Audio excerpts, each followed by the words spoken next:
Adlaw, welcome to Casa Gorordo Museum.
Cacao in the 21st century.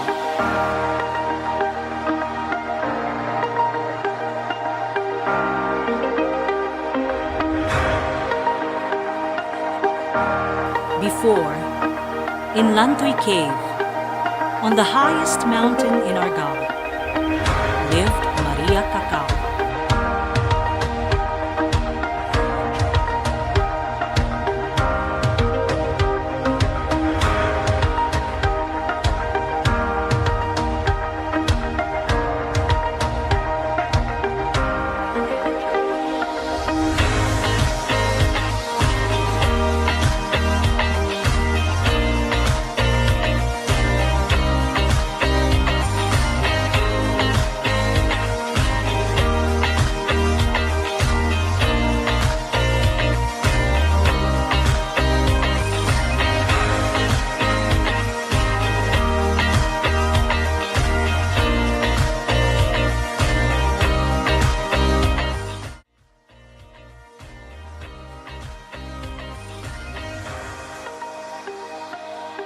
Casa Gorordo Museum is a centerpiece project of the Culture and Heritage Focus Area of the Ramon Aboitiz Foundation Incorporated.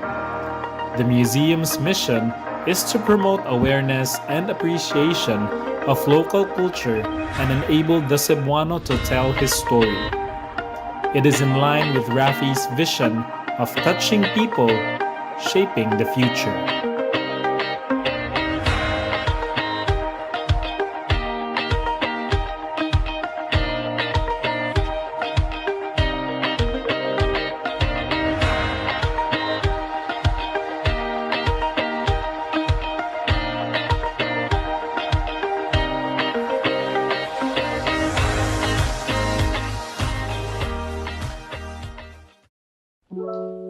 Uy, B. Noon sa namin mong noong, uy, nagmuro-muro naman sa lagi na. Dahil kayo eh, parang tutsyo ka nakiklaan ko sukat. Pandemya ba yan? Sige ka maglaag-laag, tanong? Daw, natsyo pakin ako. Namang good. Ano lang, ano atag ka sa Gorordo Museum na?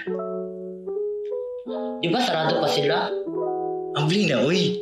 Virtually. Ay, no pang load, B. Huwag mo kalimut good nga nisaad ko ni maglaag last year, but kanilang sa for now, ha? Pinaagi sa Casa Gorordo Museum Virtual Tour, makasuway tag guided tours lod sa balay ug napagay mga pagdrama sa maayong pamatasan sa una sa mga Cebuanon. Hala kalay siya good anak, B. Basin mahal sa kayo na, B, ha? Abli na ba yung tagdagsal? Hello, B. Afford ra kay ni B. Uy, only the best for you. Hala, wala di sila admission fee. Hala, ato kong nasuwayan, B. So, hey, good! Pwede na magbisita sa Casa Gorordo gamit imong mga smartphone, iPhone, Android phone, aside sa laptop or desktop. Hala, ingon na nagidi sila ka accessible? Hala, kasayon na di mo sorry sa Casa Gorordo Museum, uy.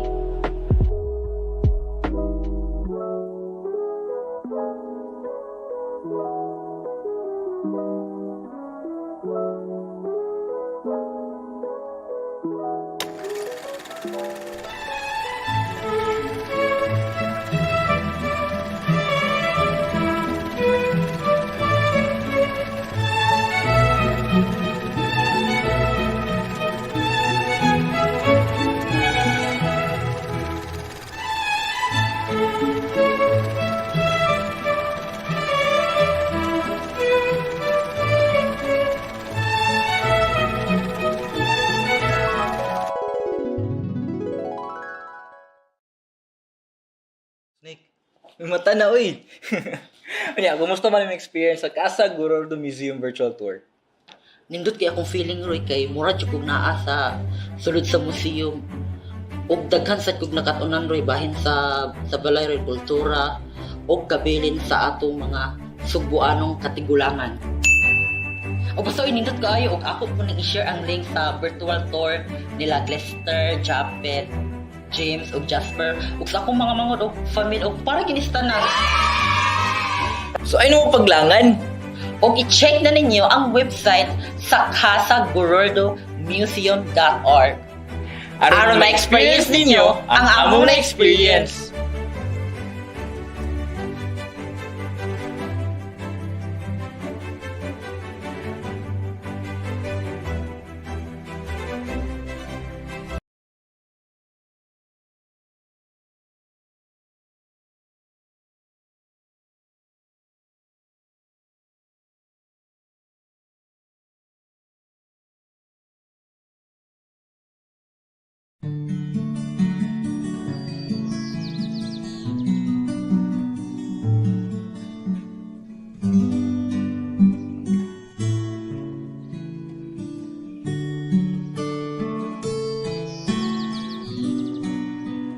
Most loving Father, you have brought us to the beginning of a new day. As our eyes open to the morning light, our mouths praise your beauty and goodness in the splendor and design of your creation. We accept the renewed gift of life and grace with gratitude. We offer you our every thought, word, and act today, and pray that it be in accordance with your will and in furtherance of your glory. Make us instruments of your presence to others. Use our minds to understand the big picture, our hearts full of passion and purpose, and our hands to build partnerships. Let us be adequate persons to become architects of change and fulfill our promise of elevating lives of communities and people we serve. When evening comes, gather us again, safe under the shelter of your wings, to rest confirmed in your love. And with the assurance that with your help, we have taken one more step towards a better world. Amen.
Mayong hapon sa tanan, good afternoon. We are back with another episode of CGM Talk, the webinar series of Casa Gordo Museum.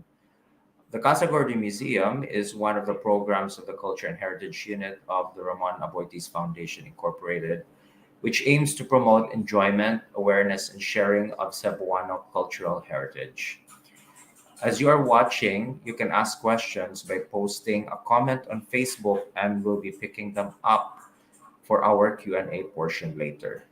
My name is Florencio Moreno. I am the curator of Casa Gordo Museum. You might be wondering where the usual host is, Rave. Unfortunately, he's on vacation.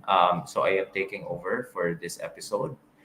And we are looking forward to having an exciting, covering an exciting topic this afternoon. So, let me tell you something about the topic of today's webinar. Our topic for today is in line with the celebration of August as the History Month. Through this episode, we hope to promote the value of knowing the history of a particular place. Mainstream Philippine history seems to be focused only on limited areas of our archipelago. But bits and pieces of histories in local localities make up the big picture of our national history. Cebu, the island and its people, are part of the Filipino nation's formative events and struggles. This lecture will explore the question of what role Cebu played in the national history of the Philippines, how events on the national scope shaped Cebu, and how historic events here affected the story of the nation. From the victory in Mactan towards the nation's current struggles, let us explore how the history of Cebu and its people have shaped and continue to help shape the Filipino nation. Our speaker for today is John Ray Ramos. Sorry about that. Mr. Ramos is a history lecturer in the Ateneo de Manila University, Institute of Formation and Religious Studies, and in the SOFA Design Institute. He finished his bachelor's degree in history at the University of the Philippines, Diliman, and is currently taking his Master of Public Administration degree in the National College of Public Administration and Governance in UP Diliman. He is the author of Bayani Biographies, Jose Rizal, and the co-author of Bayani Biographies, Andres Bonifacio, published by Cahal Press. As a scholar and cultural worker, his research interests include cultural policy and governance, heritage conservation, and public history. Let us all welcome to the webinar, John Ramos. John. Hello, good afternoon, and isang makasaysayang araw sa inyong lahat or sa ating tanan. Okay, Yes, thank you for having me. and also thank you for accepting our invitation to deliver this talk. No, very interesting, John. As I was telling John earlier, this is doubly interesting because the topic is Cebu and our role. No? But this is given to us today by someone from Manila, and Cebuanos have this kind of regionalistic, sometimes overly regionalistic take on things. But so this is going to be really interesting this afternoon. So I'm going to give the floor over to John. John. Okay, thank you, Sir Florencio. Actually, just to share a short story, even though that I am not from Cebu, I'm not Cebuano. One of my favorite places in Philippines is actually Cebu, and in my background is actually one of my favorite places there, which is in Dalague. My experience with Cebu was that my first time in Cebu is actually as part of a volunteer. I was one of the volunteers when we responded to Typhoon Haiyan or Typhoon Yolanda back in 2013. So I was a volunteer with an international NGO back then. Also, yes, and also I was part of the team in 2014, wherein I was one of those who did background research as part of the architectural team in some of the churches that were destroyed. Um, so one of the architectural and conservation consultants, I'm one of those. One of the historians who were tasked in doing archival research in one of the churches, and uh, like what you can see in my background, it's my favorite church in Cebu, and by the bayside. And of course, the last time that I went there was 2019 and 2016, wherein I was teaching history and human rights education in a school in Cebu City. So I'm not a stranger. I'm not really a stranger, but rather I highly appreciate the culture of Cebu, and I was quite really affected when the 2013 earthquake struck several heritage sites in the island, actually. So yeah, that's the start of my love story with Cebu. So okay, to start with that, I was tasked with giving a lecture on 50 about Cebu, history of Cebu in 1520. Actually, it started in 1521, but in the recent or in the past 2 years, I know that there have been already a lot of webinars, a lot of lectures about Cebu and its role in, especially in the 500 years or the national quincentennial celebrations, where we celebrated 500 years of Christianity in the Philippines, as well as 500 years with contact, with the recorded contact with the world and other achievements as like that. So for today, I'm actually going to give a gist. And I'm not doing this chronologically like what others speakers or historians have already demonstrated in previous webinars, but rather I'm going to approach this thematically. So meaning thematically, if we ask what is the role or where is Cebu in both national and world history, the best time or the best event that we can really see that is it started in 1521, wherein it was our contact with the expedition of the Armada de Molucca, or the expedition of Ferdinand Magellan. So rather, in 1521, or the events in 1521 had a lot of interpretation, because history is about uh, because we're celebrating History Month. Okay, history is not just basically gossip. It's not chismis, but rather it's a systematic study of the past, wherein we can only actually learn about the past through narratives and interpretation. So we have been celebrating the quincentennial since 2021, or actually it started in even in 2020. So if you are interested in learning more about the history of Cebu and its cultural icons, including the Santo Niño de Cebu, I highly suggest that you visit the YouTube channel of the National Quincentennial commemorations in the Philippines. And it's really a rich resource, especially for the teachers who are teaching, or those teachers that are watching currently. Okay, so good afternoon, everyone.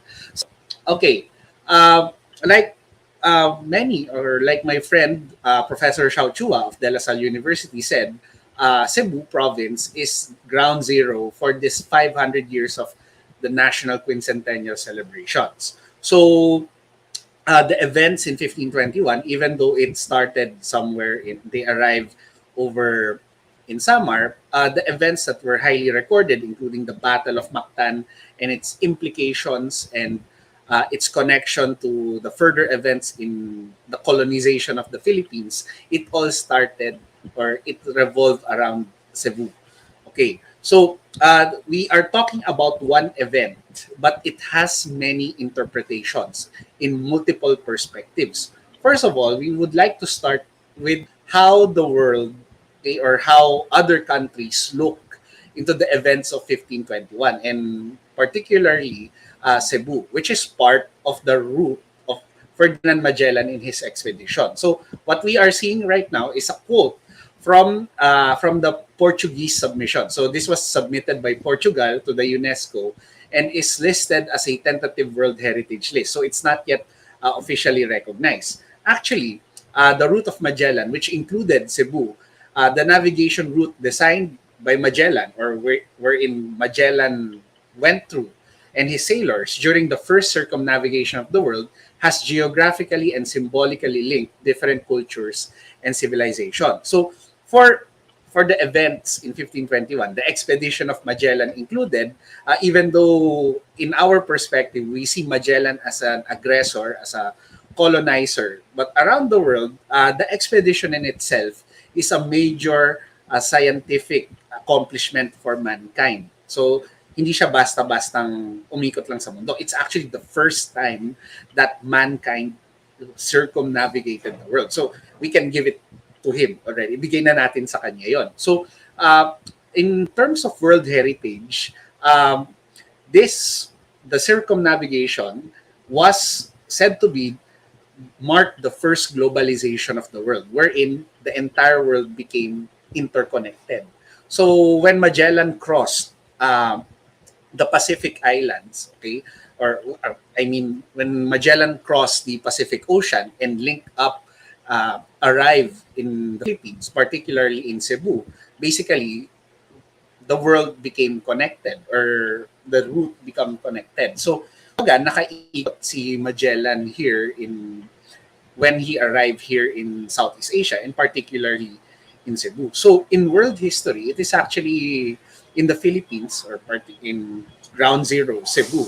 It is where this contact arrived, or not just Cebu, it's included the Visayas in Guian, Samar. So even though, of course, this is not yet recognized, the Portuguese government submitted this as a mark. So Cebu sits in this point wherein the West or Asia and the West meet, or this marked the end point wherein the first circumnavigation of the world basically met.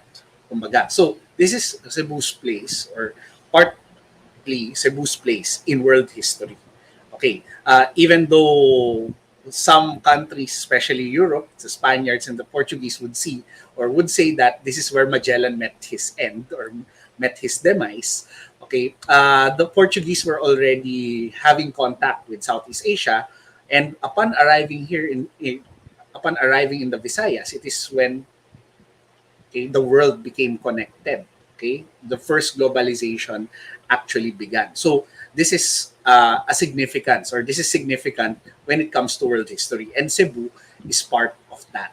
Ayan. So hindi basta-basta yung the events in 1521 are not to be taken lightly. Okay, from the expedition and even to the culmination, which is the battle, it is an important event in the history of the world, particularly technological. So what we're going to do this afternoon is that I'm approaching the history of Cebu, and particularly the events of 1521, wherein we will do this thematically. So ibig sabihin, by topics or by themes. Okay, so it's not basically chronological. So this is to help teachers explain.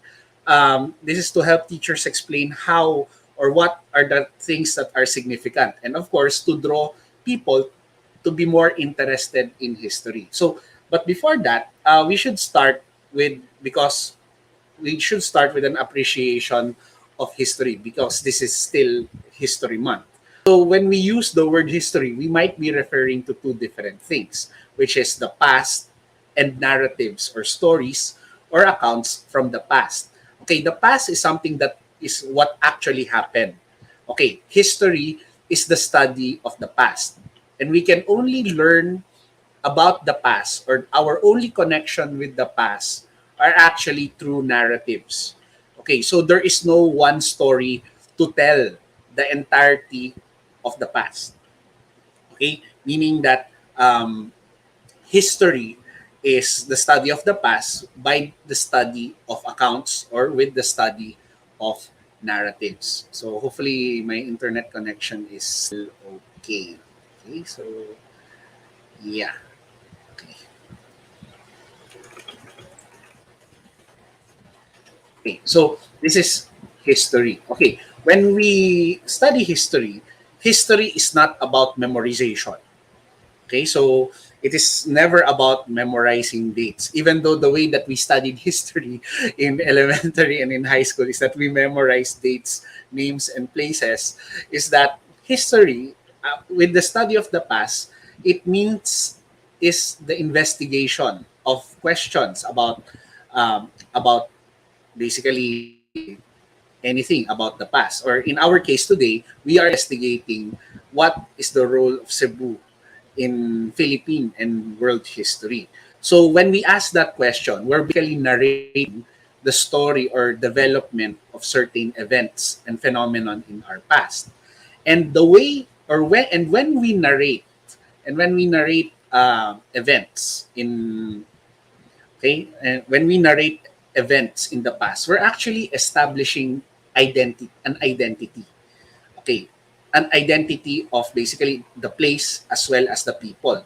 When we say Cebu, okay, or Manila, or Mindanao, or Zamboanga, we're not just talking about places. We're not just talking about physical spaces. We are also talking about people, its culture, its resources, everything. So history is the study of human affairs. And when you tell a story of something, you're basically explaining, or you're also telling the identity of that place, or the identity of the people living in that place. Okay, so telling the history of Cebu or the Philippines, meaning it means telling the identity of the Cebuanos, or telling the identity of Filipinos. Also, we study history because we want to verify if events truly happen. And in the recent months, in the recent years, we saw an increase in scholarship actually about uh, Cebu and its local history, etc. So, and also this, when we study history, we also tend to reanalyze uh, narratives about our past. We reanalyze our perspectives. We reanalyze our misconceptions as well. So that's why history is constantly updated. Or in when what we say here, actually, hindi nakataga sa bato ang kasaysayan. History is not written in stone. It should always be updated for the future and for the present generation to appreciate and make sense of. Okay, and of course, we study history to ask more about ourselves, basically to learn more about ourselves. So these are the values, or this is the value of studying history. It's not about memorization, but rather this is this is basically understanding ourselves as Cebuanos, as Tagalogs, as Kapampangan, as Filipinos. So that's why I thank Casa Gorordo and um, the Avoides Foundation for continuing to support cultural heritage advocacies, because it's very rare for organizations in the country and even government agencies to fund these events, particularly when it comes to things that are quote unquote local. Okay, so to invest in heritage, to invest in history, is actually investing in ourselves, in getting to learn more, or in learning more about ourselves. So that is the value of studying and investing in history and heritage. Okay, so of course, in the Filipino tradition, when we say history, it said to be, or according to historian Zeo Salazar, kasaysayan ay salaysay na may saysay, or a narrative with meaning. So meaning, the stories that we tell about our past, or the stories that we tell about ourselves, the stories that we tell about Cebu, it has meaning. And basically, meaning answers the question, so what? Okay, namatay si Magellan dito. Magellan was killed here. So what? So that's also an important value, because history is trying to put connection between the present and the past, as well as drawing meaning about ourselves, about the past, about ourselves, and basically making us appreciate more and become more confident in ourselves. So history and culture is actually developing, it is part of national development, because it gives us this appreciation of what we can do and what our potential is, and of course partly where our problems originated which is of course in the sense of Philippine history, colonialism is one of the problems that started it. Okay, so the way that we will approach our study of the history of Cebu is that we will be doing this thematically. So, meaning we'll start with the political and the economic, and then we'll also delve into the social and cultural. And of course, one of my side specializations, or actually my first specialization in when I studied history, is military history. So, we'll be looking at what is the significance of the Battle of Mactan in a military history perspective. Okay, so for those who are interested in those in military history or certain history buffs. Okay, so let's look or ask the question, what is the relevance of Cebu in the history of the Philippines? Okay, so we will be breaking the history of the Philippines and Cebu's place in terms of national as well as in terms of economic and political history. So the events in 1521 were, and our primary source with that lie, one of the most important primary sources that we have is the chronicle of and the account of Antonio Pigafetta on the first circumnavigation of the world. So you can actually download this for free from the Commission ng Wikang Filipino, ang unang paglalayag paikot ng daigdig, which is translated into Filipino, Tagalog-based Filipino. But it's very interesting read. Okay, and this is accessible and downloadable for everyone. So I highly suggest that you download it. Okay, so we start our story in 1521 because why did Magellan or why did Spain fund Magellan?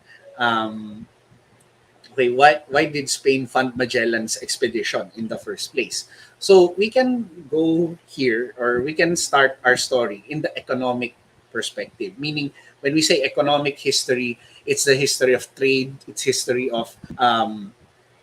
history of industries, it's the and even exchanges of products. Basically, it's the history of trade. So we start our story with the rise of prominence of Spain and Portugal in Europe, and for them, the economic interest of Europe back then is, of course, to get access to spices, okay, which is worth more than their weight in gold. So the two rival countries, of course, we already know it's Spain and Portugal, and because of the Treaty of Tordesillas, okay, and which is updated by the Treaty of Saragossa, the two, or to prevent the conflict between the two, they basically divide the world with the, of course, the help of the Pope back then. So with the Treaty of Tordesillas, the Portuguese enjoyed exclusive trade routes eastward. Okay, so meaning the blue arrows that you can see in the photo, these are trade routes exclusive for the Portuguese. Meanwhile, the white ones were exclusive for the Spaniards. Okay, so what's this? Okay, so this is the division for that. So Magellan's expedition is actually a task of finding access to the Spice Islands going west. Back then, it's already a fact that the world is around. Okay, so the Earth is not flat; it's round. Okay, so the Earth is round, but no one before has circumnavigated or traveled around the world. So Magellan's expedition was actually tasked in finding access or getting access to the Spice Islands, which are basically Moluccas in Indonesia. So to gain access there in a route that can be traversed in the Spanish zone of influence from the Treaty of Tordesillas, because it's the Portuguese who were enjoying exclusive routes going eastward. So Magellan, as a Portuguese, okay, he basically okay, what's the term? Okay, he betrayed Portugal, so he defected to Spain so that he can gain resources to mount an expedition going westward. Okay, so even before that, okay, so the need to access the Spice Islands was actually or actually began when Constantinople fell in the late 15th century. So the main access of Europe into Asia, which is the Silk Road, is or was blocked by the Ottoman Empire. Ayan. So because of that, the power shifted towards Spain and Portugal. So a misconception about the Silk Road is that it is only land-based. But actually, the Philippines was part of this the maritime Silk Road. So we can go here, or when we look in the history of our ancestors, we are already trading with the Chinese, with the with the Japanese, with the Arabs, as well as Indians and other Southeast Asia. So Philippines, okay, the Filipinos, or okay, before we were called Filipinos, were already trading with our neighbors. Okay, so the spice trade, which existed back then, was this is the access. So there has not yet been a westward route for the spice trade. Okay. So saan papasok ang Cebu for this? Okay. So Cebu is one of the important trading centers when it comes to our ancestors. So remember that our ancestors, there is no single empire. Okay, so there is no single political entity that encompasses all the barangays. So it's more of our ancestors are living in communities, basically barangay kin kinship communities, which align with each other and sometimes trade, and most of the time really trade with each other, and sometimes, okay, rarely or sometimes fought with each other. And the main reason, according to my friend Xiao Chua and Bani Biernes, the main reason of why our ancestors engage in fighting between communities is because of trade disputes. Okay, and this would play an important uh, aspect when we look into the okay when we look into the way I'm still online. Okay, so okay, the way um, our ancestors or argued is more because of trade conflict. Okay, so that would play a part when it comes to the Battle of Mactan, because there is conflict. Okay, there are tensions between, of course, Lapu-Lapu and Raja Humabon. Okay, so Sugbo, okay, based on this map from Doc Lazar, is one of the important trading centers in the archipelago before the coming of the Spaniards. So we are part of this Southeast Asian maritime trade route. Okay, so we are trading with the Chinese, with the Japanese, and Indians, Arabs, and other Southeast Asians. Okay, and of course, the Europeans were already trading in Southeast Asia at this time in the 1520s. And by this time, in the 1520s, most likely, the chieftains in these communities already heard about these white people who are disrupting trade and caused for example, the fall of Malacca in uh, a decade earlier. So Europeans are not a surprise. It's not something new. They are not alien to our ancestors, because we welcome anybody who would arrive to trade. Okay, so when Magellan actually arrived in the Visayas, particularly in Sugbo, uh, and met Raja Humabon, um, they were not given special treatment. Okay, Raja Humabon's community actually treated Magellan as just one one of the many who would want to engage in trade, and Humabon wanted to tax Magellan.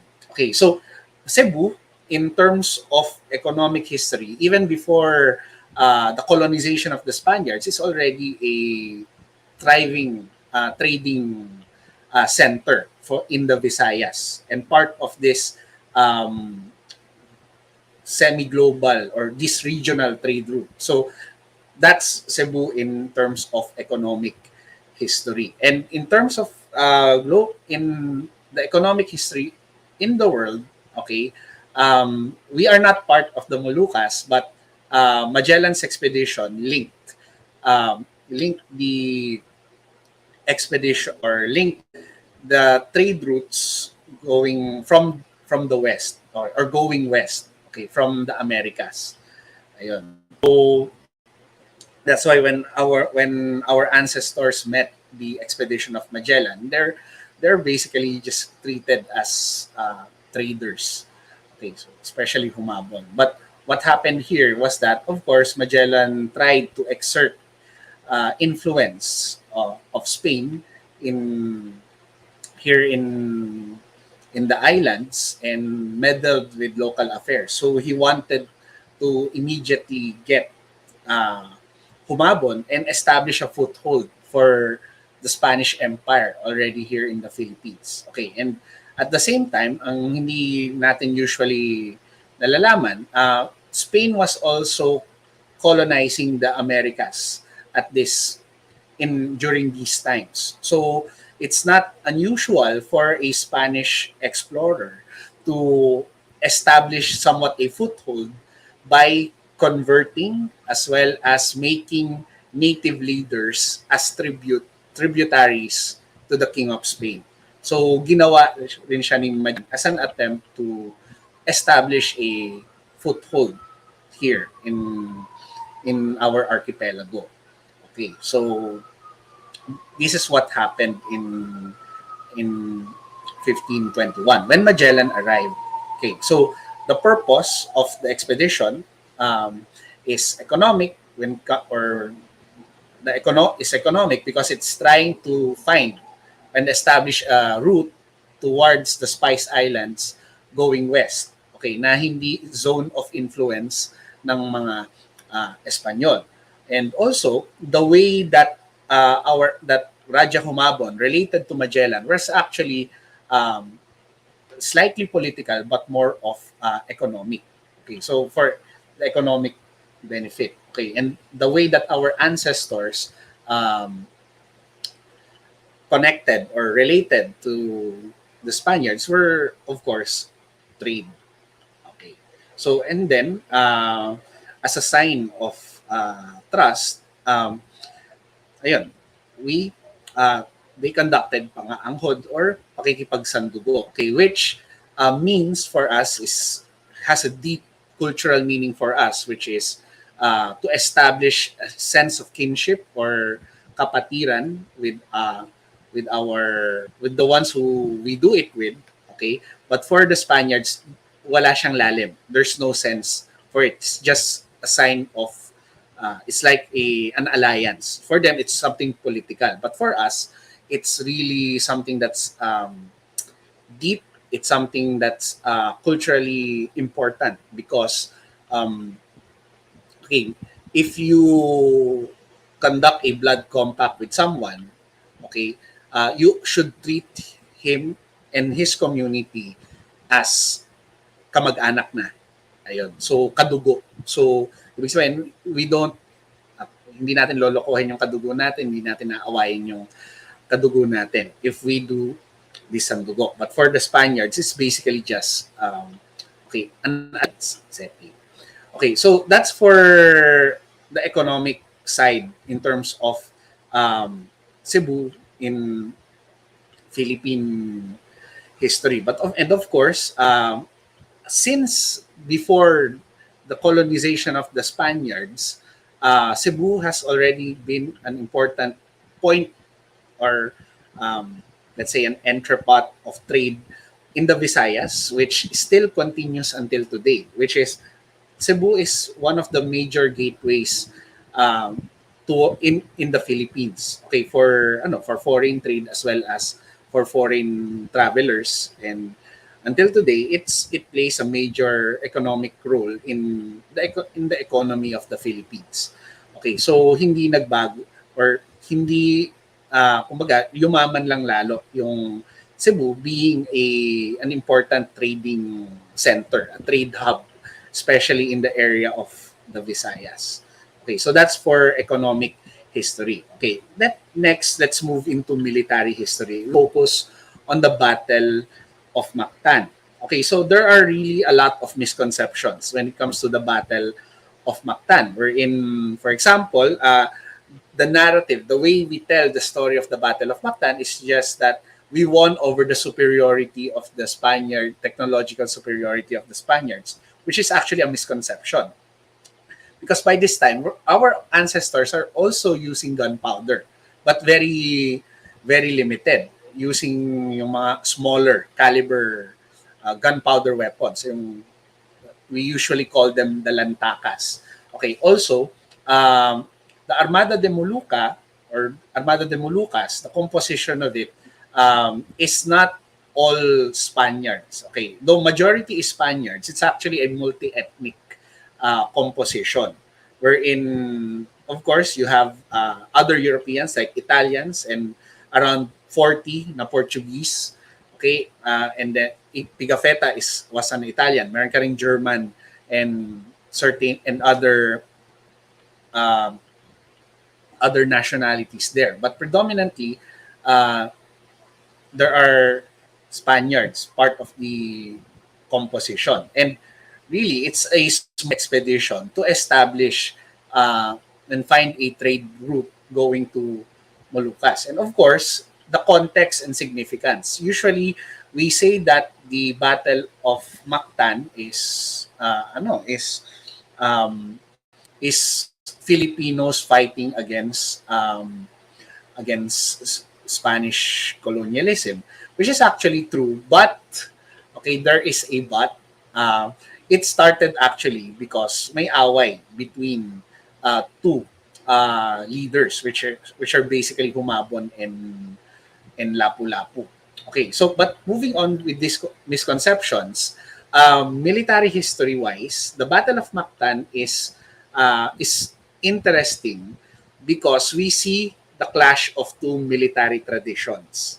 Okay, si historian Dr. Herona already has an interesting lecture on this, and I will just simplify with this lesson actually. So we usually think that the Battle of Mactan is very mobile and very dramatic. Ayan, parang if we can imagine, for example, yung video of is Aljur running and slashing Magellan in one of the commercials on TV. It's really not that dramatic. Okay, kasi when we talk about military history,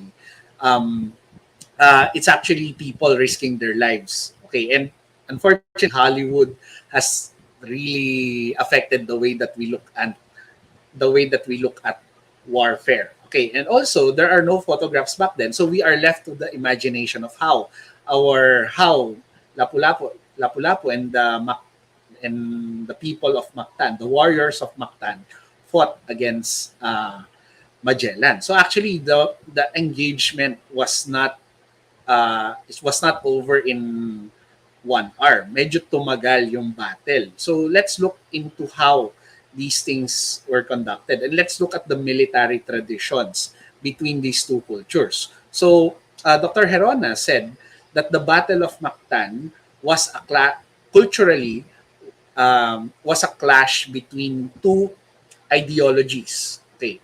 So clash siya sa pagitan ng idea of conquering by the Spaniards and the idea of us protecting ourselves, basically. So that's the basic gist of it. But we should also look at how the Indians and the Spaniards were conducting war. Okay, actually, hindi pipitsugin ang mga Kastila when it comes to warfare because decades even before or in the 15th century, the Spaniards were already engaged in constant warfare. Okay, so hindi sila, kumbaga, napalaban lang when they were conquering. They were already fighting against other European countries, which are also superpowers. But the way that they fight was very different on the way our ancestors fight. Okay, their military tradition would include or would engage in large-scale land battles and usually sa mga flat na terrain. Okay, so, and also their advantage when they fought against other countries and even when they were conquering um, American peoples, okay, was the use of their infantry as well as their cavalry.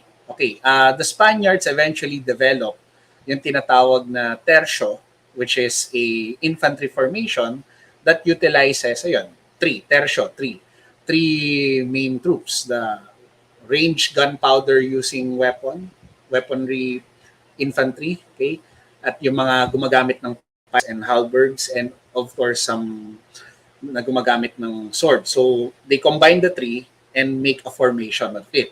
So sanay ang mga Kastila in fighting that way. But also part of their military tradition was what we call conquest or yung conquista, wherein they did this in Latin America, wherein they had different groups of Native Americans fight each other. Okay, so it's divide and conquer. You get the support of one group, okay, and then have the other group submit by letting them fight. Okay, actually, Magellan did not succeed with this. Who succeeded with this is actually Miguel Lopez de Legazpi. Okay, decades after Magellan. So this conquista, this is one or part of the strategy of how the Spaniards colonize us. Ayun. So that's okay. That's how we fell because we are separate barangays, communities, kaharians, and sultanates. They made us fight against each other. The Visayans against the Tagalogs versus the Kapampangans, etc. Okay, so it proved successful in the Americas and later on also during Legazpi's time against us. So it became successful. And when it comes to their maritime military tradition, at this decade or in this part of the early part of the 16th century, it's exploration and conquest. Ayun. So, yan yung kanilang military tradition. Eventually, it will, yun. So, how the Spaniards fought, sanay sila in large scale. Hindi sila pipitsugin when it comes to military conquest. So, sanay silang makipaglaban by the thousands, actually. So, they eventually developed the tercio, which is somewhat ginagamit na rin in a small scale in Latin America and was attempted here in the Battle of Mactan. Okay, so they were quite successful with that, but hindi sila nag-succeed here in the Philippines. Why?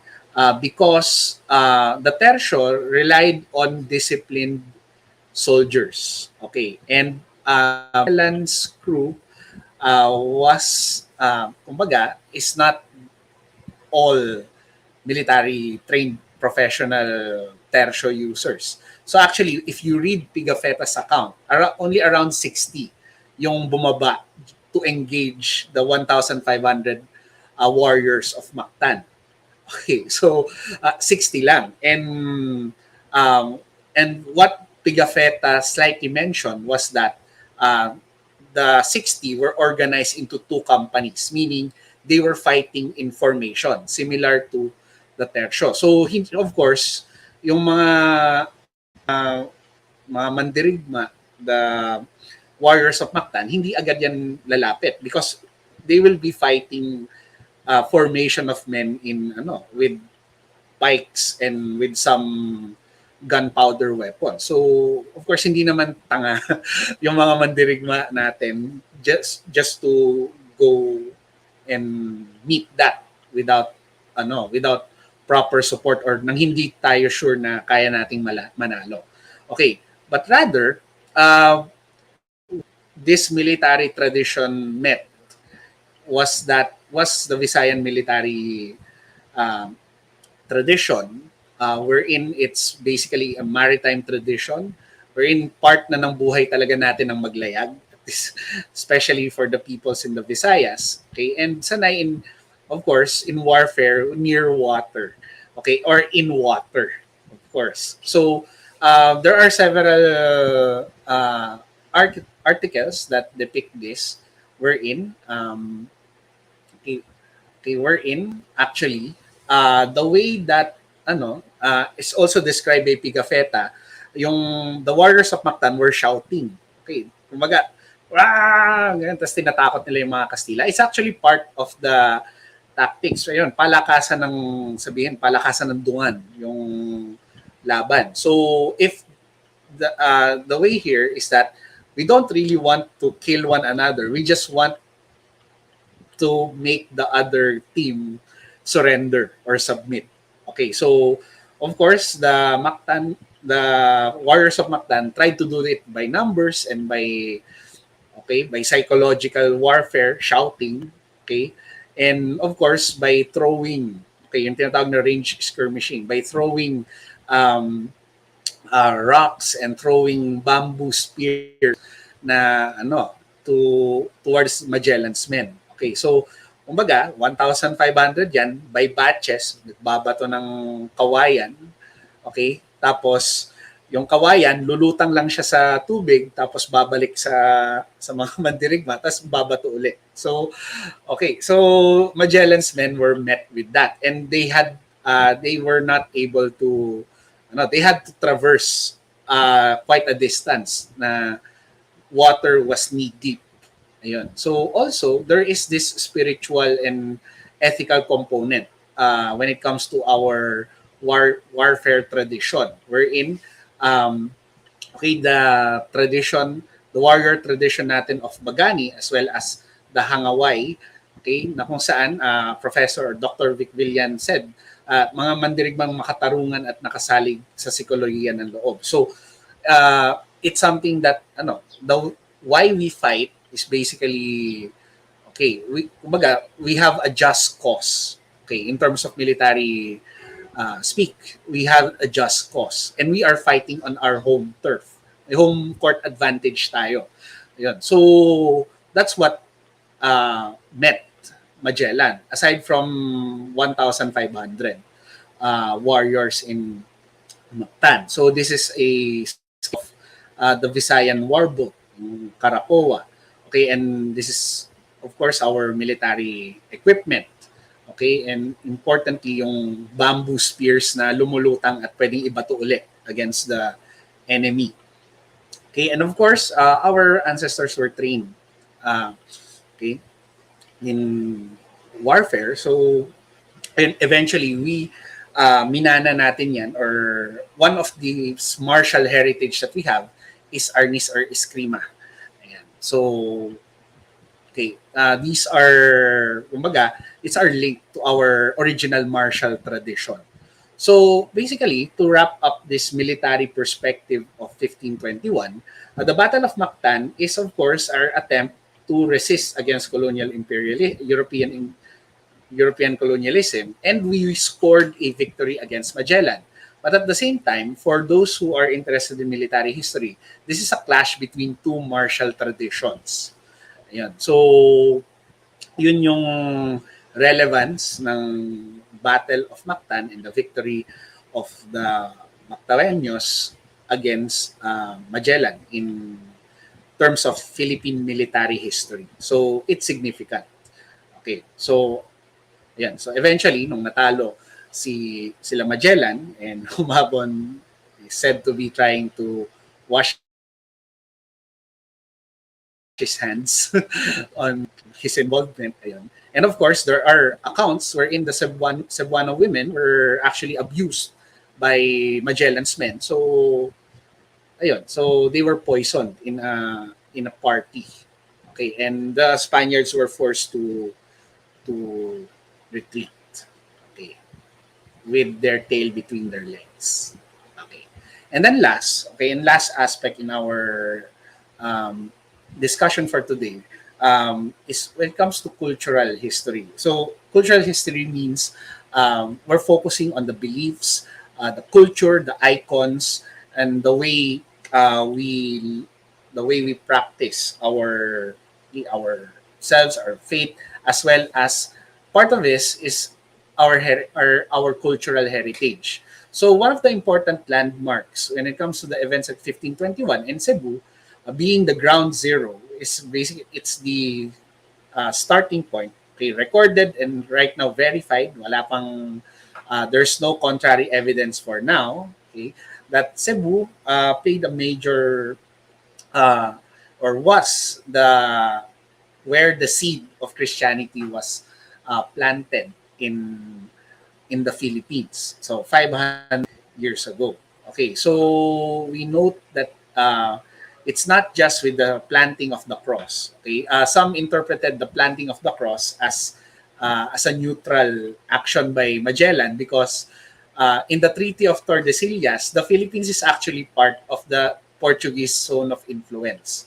Okay, so pag nagtanim daw ng Spanish flag si Magellan dito sa Philippines, it could lead or it could start a war with Portugal. So what Magellan and his expedition did was to plant crosses both in Guian and in Sugbo. Okay, so aside from that, of course, okay, we celebrated 500 years of Christianity in the Philippines. So what is this significance, or what is something that's significant here?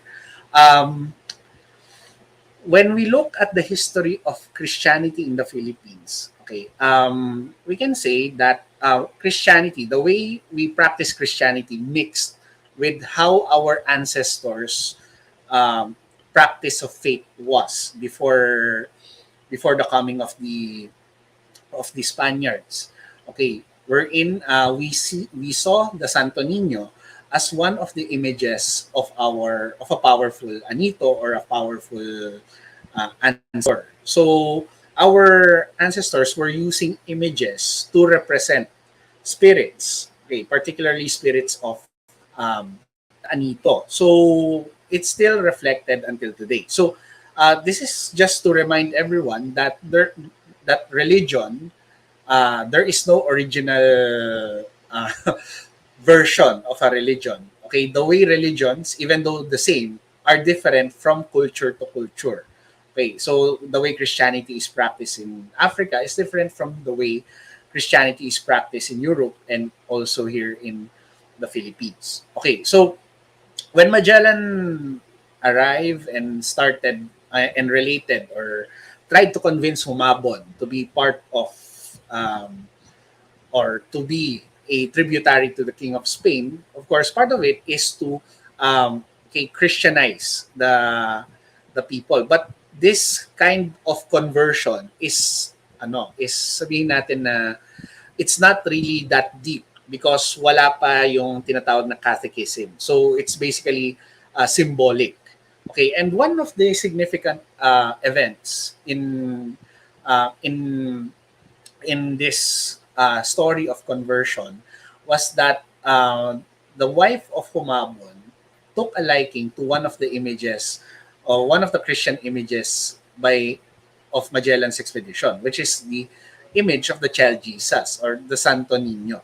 Okay, and of course we know the story that when the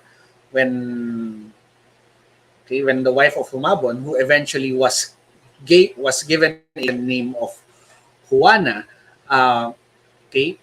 when they received the Santo Niño, they paraded the Santo Niño and people dance around.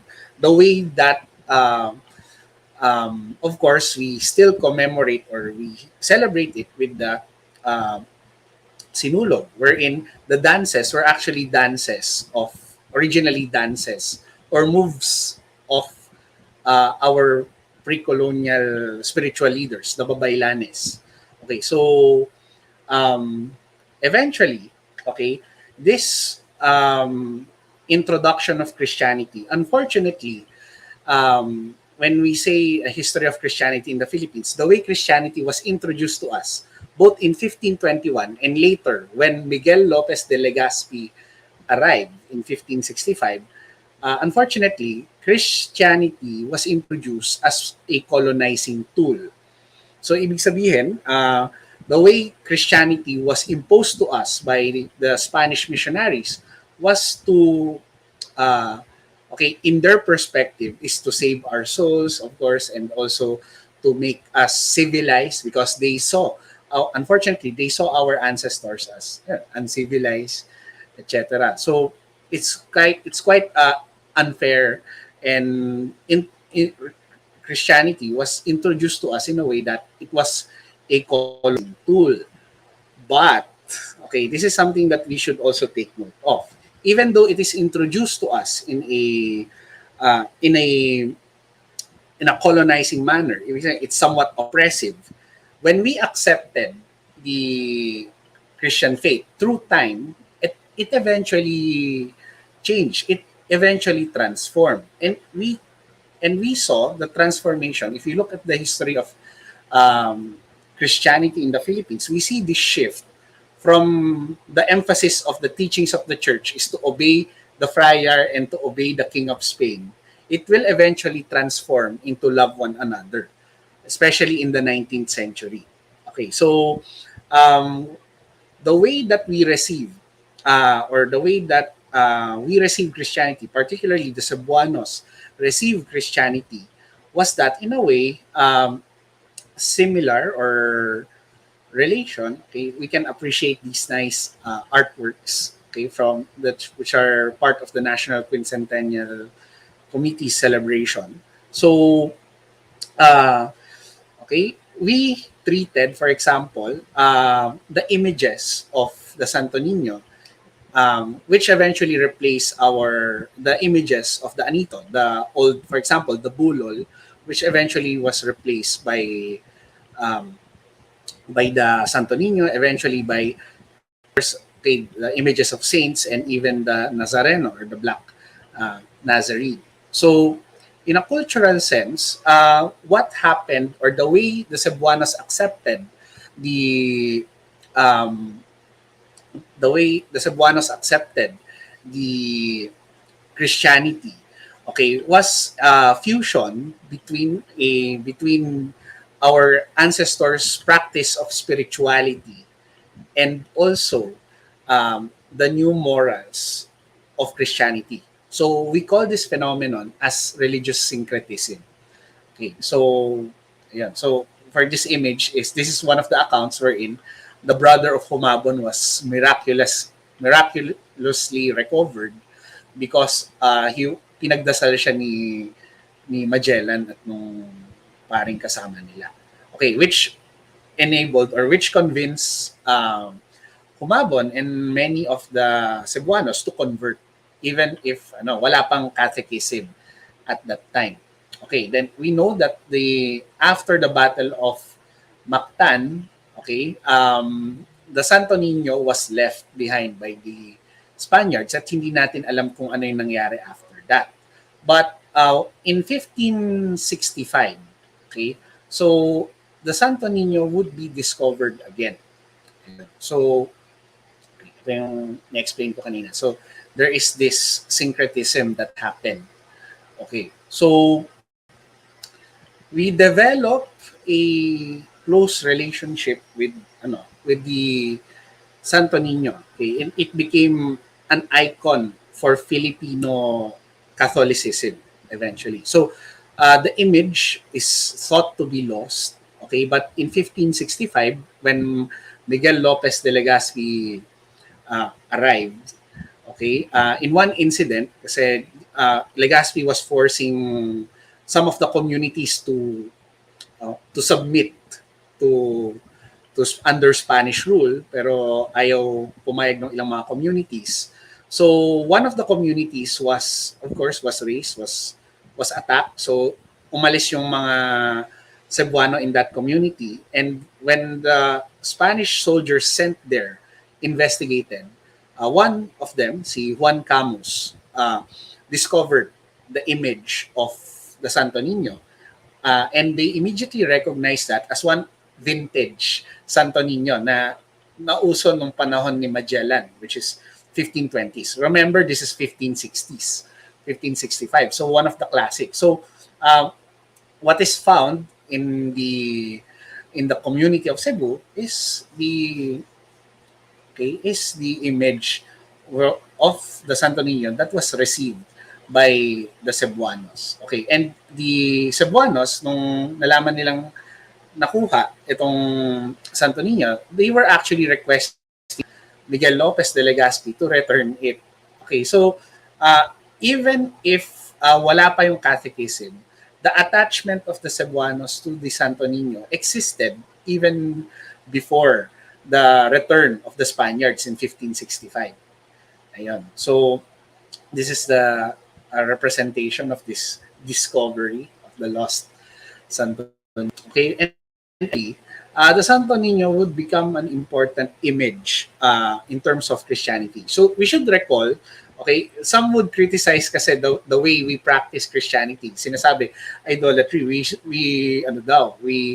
worship the image. No. In Catholicism, particularly in our tradition, we have images because they represent the divine or the ones that we venerate talaga. So we don't worship the image, but rather we venerate what the image represents.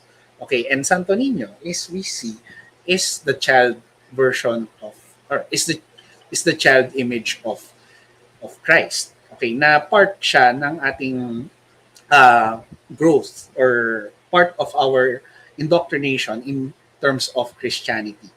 Okay, so when Miguel Lopez de Legazpi found, or when the Spaniards retrieved the Santo Niño, actually Miguel Lopez de Legazpi wrote to King Philip of Spain, requesting for more support in the expedition to conquer the Philippines.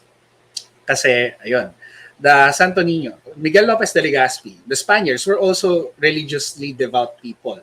So, they took it as a sign that God wills the Spaniards to spread Christianity in the Philippines, or to make the Spaniards spread Christianity in the Philippines, or basically to conquer us. So, nung na-discover yung nawalang Santo Niño, Miguel Lopez, the conquistadors under the Legazpi, saw it as a sign na, okay, our Lord waited in this place, which is Cebu. Ayun. So, very interesting when it comes to the way we are converted. Okay, so eventually, the Philippines will be part of the Spanish Empire, though not entirely, not the entire archipelago at this time. Ayun. So, we would become part of the Spanish Empire and the farthest Spanish territory in the empire, kumbaga. And the way that we were colonized, and the way we practice religion and our practice of Christianity, there will be a shift. Okay, actually, I would teach this in one whole week, or one entire, and in a 2-hour session. But rather, to cut the long story short, the way Christianity was introduced to us, the idea was obey the friar and obey Spain, then our souls will be saved. Okay, so that's how religion was used as a colonizing tool. Ayun. Kumbaga, the message of Christianity, because we also have the factor of what we call the Patronato Real, royal patronage of Spain to spread Christianity. The friars were part of the colonial administration. Ayun. So, yung friars, mga priling Espanyol, they hold administrative and political power in the communities. And for a lot of native Filipinos at that time, the only Espanyol that they will see in their life is the praile. Ayun. So, the friars had this authority over the Philippines. And the emphasis, or the way Christianity was introduced to us, had this narrative of to obey God means to obey Spain and to obey the friars. Ayan. And that's for hundreds of years. Eventually, when we accepted Christianity, we related to it. Kumbaga, we became connected to it in a way that we identified our suffering to be similar to the passion of Christ. Yun. So, kaya for example, the Pasyong Mahal, which is being read in during Holy Week or being sung during Holy Week, was somewhat subversive because it depicted Christ as similar to us, which is innocent but suffering um, because of abuses of those in power. Okay, so the Spaniards didn't see something subversive there. They just thought that it's a harmless piece of literature. And also in the same way, when in the Philippine Revolution, actually, when the Cebuanos fought in the revolution and won over the Spaniards, they attributed the Cebuano revolutionaries attributed their victory to the Santo Niño. Okay, so it mixed with our spiritual beliefs, and eventually it became part of our struggle. So there is this transition of narrative wherein from to obey God means to obey Spain, it shifted into love one another and help one another. Okay, so it goes and is related to our concept of kapatiran. And the Santo Niño is one of these cultural elements in our struggle. Okay, in our struggle from including the revolution. Okay, of course we know our leaders. Okay, in during the revolution and even in the recent struggles for democracy. Okay, so these events wherein we showed, or part of our political struggle, we had a spiritual component to our struggle, kumbaga. So eventually, this is one of the Our Lady of Balintawak, which was venerated and um, as part of our attempt to create an independent church, okay, the Aglipayans, okay. So it's part of our struggle. The Santo Niño, okay, is not foreign. It's not hindi siya alien. It's not alien because it's introduced by the Spaniards. We accepted it as part of us, and of course part of our struggle. Okay, so and even not just in our political struggle, but also in our struggle in our daily lives. So that's why there are a lot of Santo Niños with different costumes. Okay, different professions. Kung ano yung profession natin, we dress the Santo Niño to relate to it because we have this connection of the Santo Niño being part, okay, of our struggle, the spiritual side of our everyday struggle. So in the end, in terms of cultural history, when the Santo Niño was accepted by the Cebuanos, when Christianity took root in Cebu in 1521, we saw here the combination, the syncretism of our beliefs with Christianity. But aside from that, we eventually see the transition of how we practice Christianity from being colonized, wherein our faith became part of our liberation, as part of our narrative for liberation. So, ang nangyari dyan is that we identified with the suffering of Christ, we identified with the Santo Niño, we pray that we are saved, we pray that we succeed despite the challenges of every day. So, ayun, these icons which took root in Cebu, okay, 500 years ago, is what we can see, an important element in Philippine cultural history. So with that, I hope I covered several themes in Philippine history. So I'm open for your questions, and I hope you learned something, even though I'm not originally from from Cebu. So with that, thank you very much, and let's go to the open forum. Okay.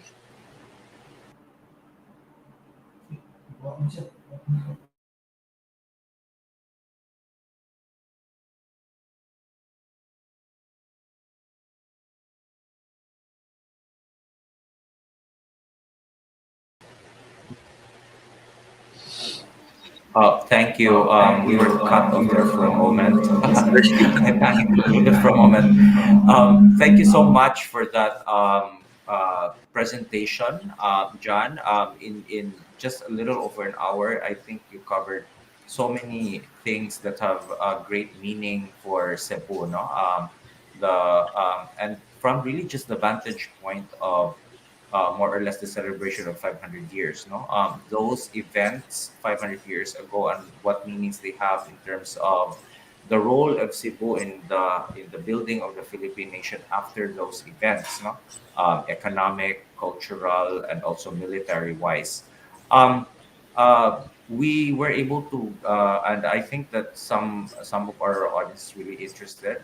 We do have a couple of questions posted here, and I'd like to ask them. I'll point it out to you later. But first, before we go to the questions, I'd just like to really emphasize on some points that you gave during your presentation. The first one being that history or the study of history is actually not just about presenting facts and even just about telling stories.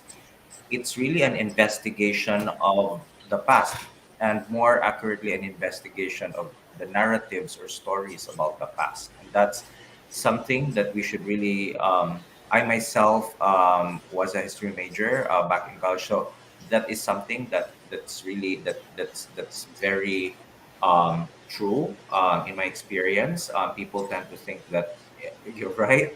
History is just memorizing dates, but actually dates do matter in history, but it's really about investigating the events or the narratives about those events that matter most in the study of history, and so that we can bring out the truth, and there have been quite a lot of advances in historical research not recently, and that I feel that Filipinos should also um, uh, take advantage of.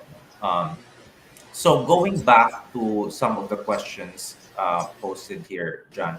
One is about basically Filipino knowledge of Europeans. I think it's a bit long, but I think what the question was about was, um, did Filipinos do we have evidence that inhabitants, not Filipinos, but inhabitants of these islands, did we have kind of knowledge about Europeans before they actually came here or set foot here?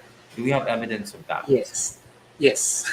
Actually, though the recent connection about Europeans is that, of course, yung, the connection that we have in the world, yung connection natin sa other parts of the world is that we are part of this first international trade or cross-cultural trade, which is the ancient Silk Road. So we are part of that maritime branch of that Silk Road. So we were of course trading with silk, but we are also trading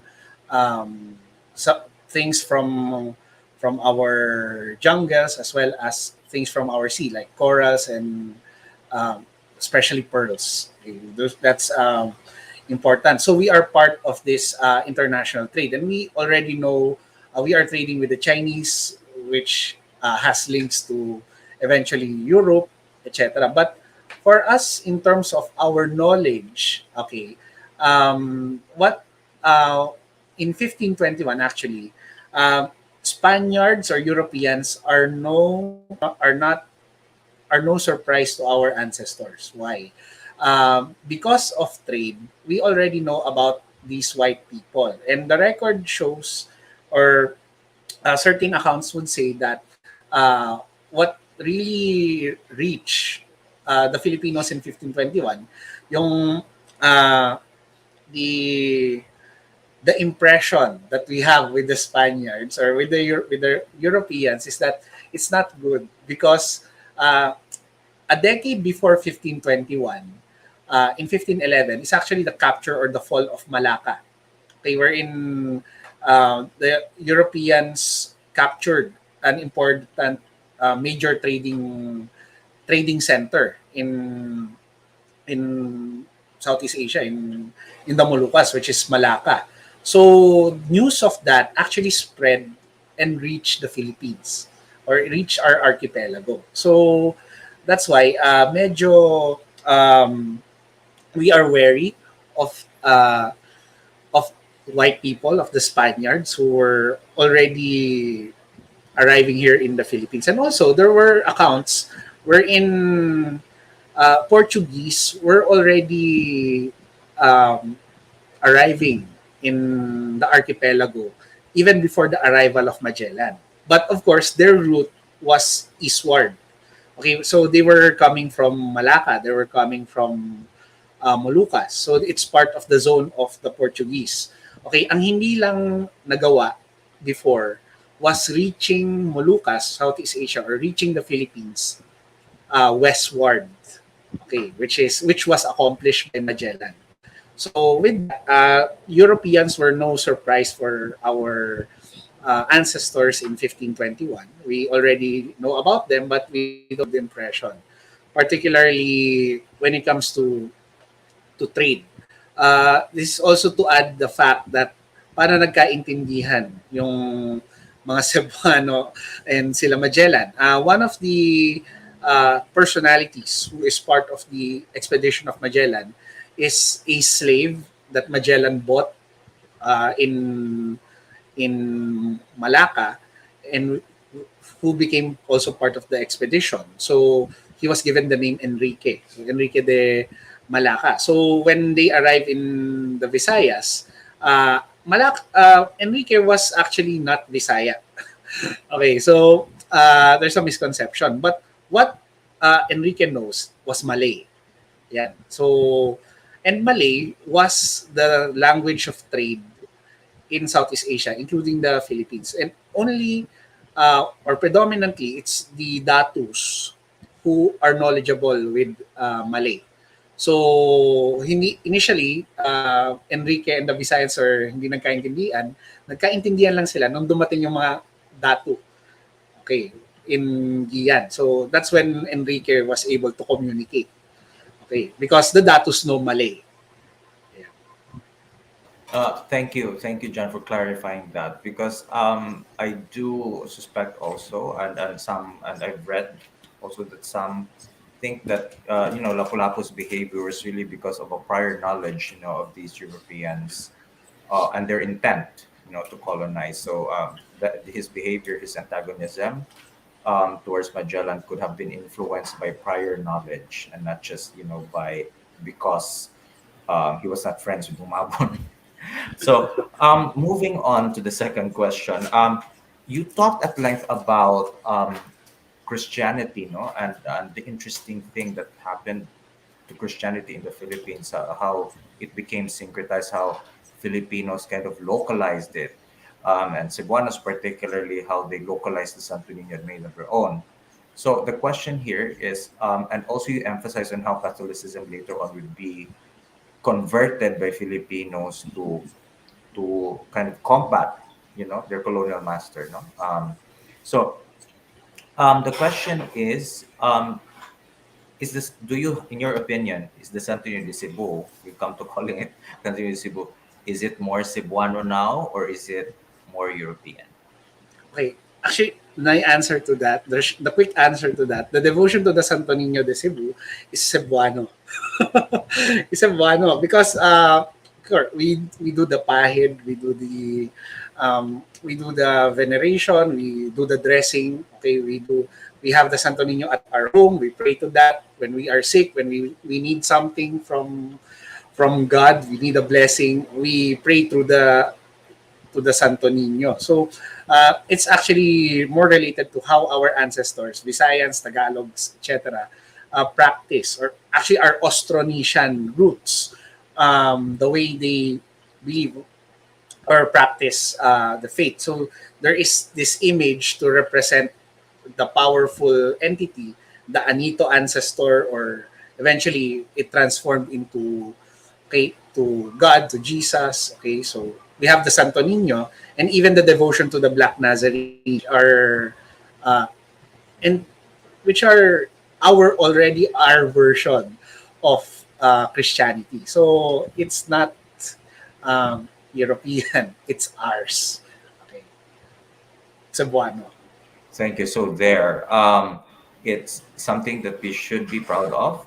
It's something that is only found in the Philippines. In other words, no, not just in Cebu, but the Philippines. The phenomenon of this devotion to the Santo Niño, to the Black Nazarene, and those are cultural attributes of Filipinos that something that we are also sharing to the world, not just among ourselves. So we're bringing it to other parts of the world, the OFWs and the families migrating to other countries.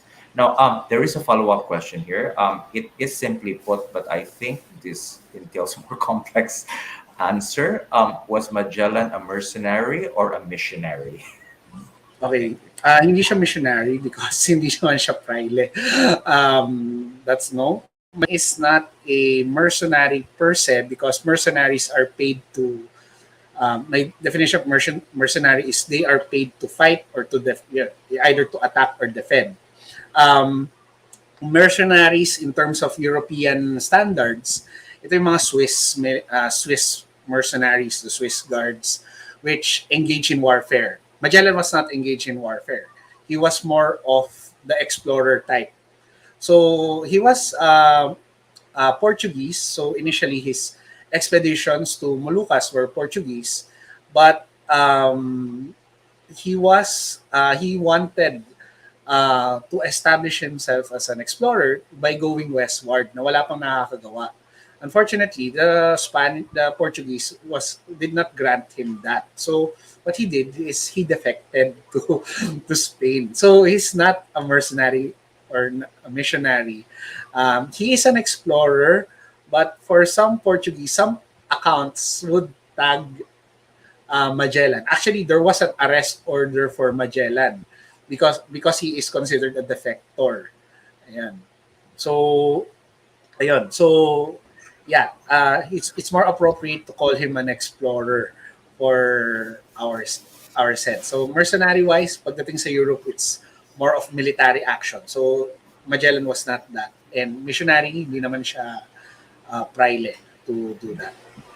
Thank you for clarifying. Actually, I do think that so many aspects of the person that is Magellan is something that um, we won't be able to fully uncover. No, people like us today in the past are complex, complex organisms. We don't really cannot we cannot fully understand them, and they do have a different mentality. They did have a different mentality then when they came to the Philippines. Something a mentality that is no longer that we can no longer see today. This contemporary mentality that we have is something that was just not there before. They totally they belong to a totally different period, and their concept of the world, the way we saw things, was very different from how we see things today. And I think um, we won't be able to fully understand Magellan or Legazpi or Columbus for that in that case. Um, since we are on the subject of related to military history, John, I do have this um, thing that I got from your presentation that I'd like to emphasize here again. I'd like to pose a question after this. Is that that battle in Mactan was basically a battle between two cultural perspectives. No, one perspective is a perspective that wanted to build an empire, a global empire, and the other perspective is that it was just really fighting for its barangay. It was Yeah. just really trying to defend its barangay, not even the island of Mactan, because I'm pretty sure it was composed of different barangays. But and okay, so until today we use this word barangay, and so do you think that to great extent Filipinos still think that way, that we are kind of like defending when we do encounter social stresses or social crises such as this pandemic or such as a war, for instance? Do you think that we still think like a barangay, and is this how we still think today as Filipinos? Okay. We should differentiate first the concept of barangay as okay, we can refer to, for example, the book of William Henry Scott on the barangay, and the barangays that we have today. The barangays today are political, okay, by nature, meaning it's a political geographic division of a territory. So the people living there, the thousands or hundreds of people living in a barangay, it's just because they are living in that place, and it has nothing to do with their roots. It has nothing to do with their relations with each other. But the barangays of our ancestors, it's a kinship. It's an extended household. So we can say that the closest word for a barangay is ang angkan, living together.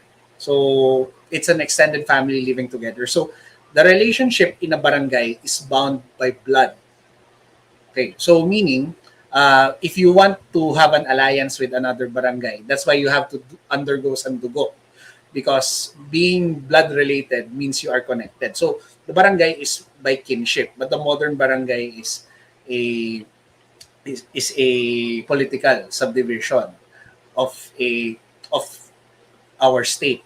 Okay, but when it comes to thinking on our actions as a people, okay, it's quite debatable if do we really think and act as Filipinos, part of the Philippine state, or do we act first based on the immediate need of our families?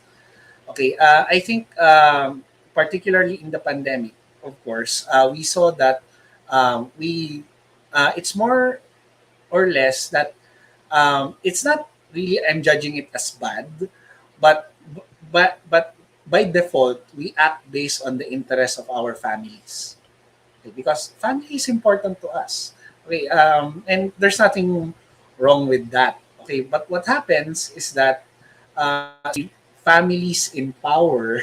Okay, when we add the political and power component to families, and if that family or the person, one of the person in that family has a position or has influence over communities or a nation, being a leader or an elected official, it becomes difficult because for us who are basically ordinary citizens with no political influence or without electoral power, it's normal for us to act based on the interest of our family. That's why we work. That's why we go abroad, because we want to provide for our families, and there's nothing wrong with that.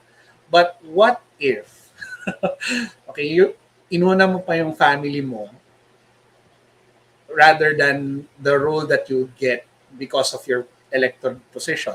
We elect people because we trust them that they will decide on things that will benefit the entirety. So the question that I would reflect that question on the the families or the people who are influential in our society. Do they act based on their family or for the good of us? Okay, which is something that we should be reflecting on and part of our reinvestigation when it comes to our civic virtues as citizens of the Philippines. Yes, I think that that's a thought that continues to be very meaningful to us until today, no, as Filipinos, and that should still be that question should still be posed even until today to us all, no, Filipinos. Um, John, there is one last question here about military history that may change our understanding of the Battle of Mactan. Is it true that was it true that Cebuanos or the troops of Lapu-Lapu used human waste against the Spaniards? Okay, based dun sa evidence from Pigafetta, there is no mention of jebs. There's no mention of feces being thrown at Spaniards. What is recorded being thrown are rocks, bamboo spears, like what I've explained earlier, the one that floats in water and can be thrown again. Okay, so making it only ammunition, and mud or putik. Okay, so okay, there is no mention of Pigafetta saying that maybe the mud has feces. Okay, it's still um, ano eh, um, it's not recorded, but if we use our imagination, it might be plausible because you are ano eh, it's warfare. You're trying to humiliate and demoralize people, your enemy. So it's no holds barred, kumbaga.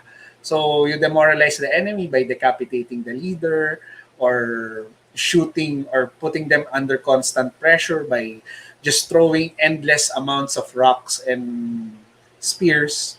So maybe, but it's not recorded. But ano, if in terms of imagination and even um, for example in modern halimbawa okay, if you're familiar with demolitions in informal settler communities, feces is a viable weapon. Like, because it's war, it's conflict. So anything goes. Okay, anything that you can use as a weapon is plausible. But the records, the mud, yung putik na sinasabi ni Pigafetta, we're not sure if may halo na iba yung putik na yan. Uh, Point well made. I do think also that when you're fighting for your life, for the lives of your family, you can do unimaginable things. No? Yes. Yes. I think we are about to conclude this webinar, John. But before that, let me ask two more questions. Um, what do you think in any of the aspects that you covered here? In which areas do you think Cebu will continue to play an important role, no, in the future for in Philippine in the future of the Philippines or the world? In what areas would Cebu play a major role in? Okay. Economic and cultural. So, okay, especially, I'm not sure about political because, okay, in our politics, anything goes. Okay, it's quite problematic in the recent times. But I value Cebu in terms of economic and political, cultural aspects. Particularly, for example, if we go economic, of course, it's an important port city. Okay, so Cebu is an important port city and a gateway to the Philippines. Okay, international flights go there. Big shipping ship or cargo ships dock there. So okay, it's an important trading center. And second, when it comes to cultural, uh, the religious sites or the sites of devotion are in Cebu, particularly the site of the Santo Niño. And of course, the celebrations in relation to the Santo Niño, especially the festivals, will continue to be part of Filipinos' expression for cultural expressions and religious expressions. And aside from that, of course, the tangible benefit that we have with these cultural elements is that it also brings in livelihood in terms of tourism. So cultural and economic are actually closely tied. And one also key important aspect and very recent is the efforts of Cebu, which I highly am monitoring and I'm highly interested in, is Cebu being a creative city, recognized as a creative city and being developed further as a creative city. Okay, so when we say it's a creative city, it's both related to sustainable development as well as economic development and cultural industries development. So, the talent of Cebuanos should take an important should be something that we should be putting up for the world. Okay, in a similar way that, for example, South Koreans use their culture and their history to to to advertise their products or exports, we can do the same. Thank So you. Those are really nicely put points, John. And just one more follow up question to basically synthesize and build on what you just said. In your experience working in Cebu and also monitoring, as you said, and studying Cebuano culture and Cebuanos, What cultural attribute, if there's one or two, what cultural attributes of Cebuano should the Filipinos take as a model? Mm, okay. Mm.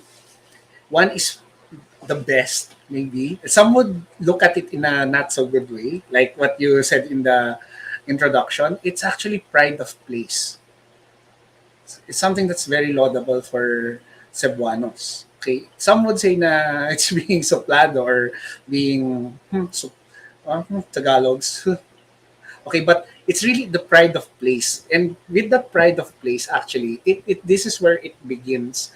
Wherein, for example, the Cebuanos take care of their cultural heritage. You don't demolish much. You preserve houses. You preserve old churches. It's because there is this pride of place and uh, taking uh, or having great value when it comes to culture, heritage, and hey, not just the tangibles, not just the churches like the one that I displayed behind. It also includes the food. Okay, so this being proud of what you have as a community, as a people, as a region is something that other Filipinos in different areas is something that we should be learning from. So, like what I personally, my research interest is cultural governance and heritage management. So, Cebu is one of my favorite areas to study these things, which is very different. For example, here in Manila, wherein heritage houses and buildings get demolished every other year, every other month. So Cebuanos have somewhat little problems with that if I compare reports that I encounter. So it's the Cebuanos pride of place and giving importance to culture and heritage. Thank you so much for those thoughts, John. It does give us encouragement, despite the challenges.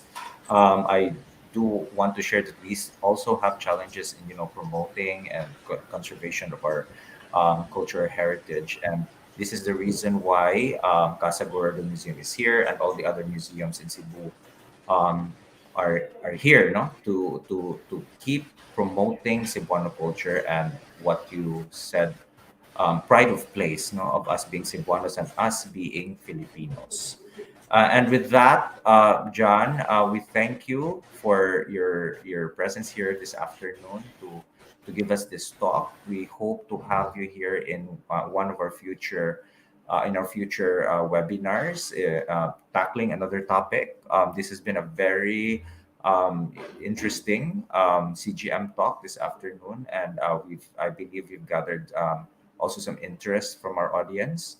The CGM talk. Thank you so much, John. Hope to see you in the future soon. Thank you.